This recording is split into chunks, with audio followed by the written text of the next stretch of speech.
আমি কথা দিচ্ছি তোমাদের জুতো মুখে নিয়ে আমি ঘুরবো, যদি আমার প্রবলেমের থেকে তোমাদের প্রবলেমটা অনেক বড় হয়।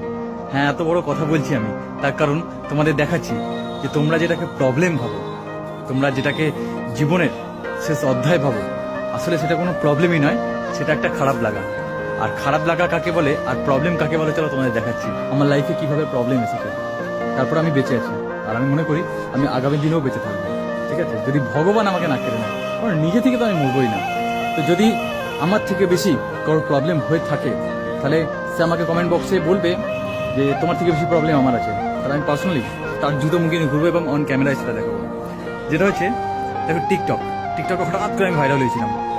আর তারপর ভিডিওটা দেখো, এই ভিডিওটা আমার একজন জীবন সঙ্গী ছিল, যাকে ছাড়া আমি কিছু ভাবতাম না। আমার ভুলের কারণে সে মানুষটা আজকে আমার সঙ্গে নেই, মানে হারিয়ে গেছিল। তার মধ্যে এই নয় যে তৃতীয় কোনো ব্যক্তি এসেছিল বা এমনটা নয়, হ্যাঁ, এটা আমাদের জাস্ট ভুল বোঝাবুঝির কারণে আমরা অনেক দূরে সরে গেছিলাম। ঠিক আছে, কিন্তু বিশেষ করে সে সময় আমি ওকে হারাতে চাইনি, বাট হারিয়ে গেছিল কোনো উপকারে। ওখান থেকে আমি আমার জীবনের থেকে বেশি যাকে ভালোবাসতাম, আমার মা। আমার কেন জানি না আমার মনে হয় যে আমার মা আমাকে কখনো ভালোবাসেনি। ঠিক আছে, আমার মায়ের হয়তো মনে হতে পারে যে আমাকে ভালোবেসেছে, বাট আমি বিশ্বাস করি না যে আমার মা আমাকে কখনো ভালোবেসেছে বা সন্তান বলে গ্রহণ করেছে। হঠাৎ করে আমার একটা সময় এসেছিল, লাইফটা তো অনেক বড়, আমি ছোট্ট করে বলছি জাস্ট। হঠাৎ করে কোনো একটা সময় না আমাদের বাড়িতে কিছু সোনা গয়না চুরি হয়ে গেছিল, কিন্তু বিশ্বাস করো সেই চুরিটা আমি করিনি। কিন্তু তখন আমার মায়ের মনে হয়েছিল যে এই চুরিটা আমিই করেছিলাম। তখন মা আমাকে সবার সামনে বলেছিল যে তুই চোর, এগুলো সব চুরি করেছিস।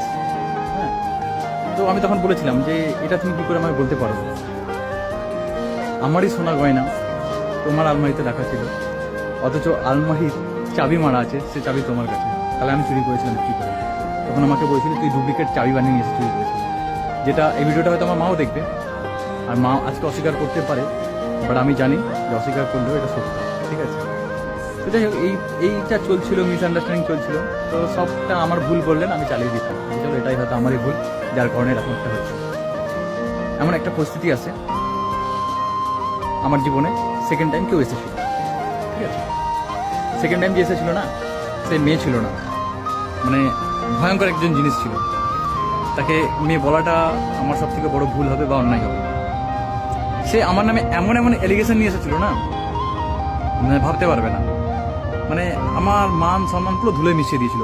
মানে ও প্রমাণ করে দিয়েছিল যে আমি অত্যন্ত বাজে জঘন্য ছেলে, কিন্তু সেটা সম্পূর্ণই মিথ্যা ছিল। এবং সেটা ও জানে যে ও নিজে বাঁচার জন্য আমার নামে হাজার একটা এলিগেশন নিয়েছিল। যাই হোক, বাদ দাও।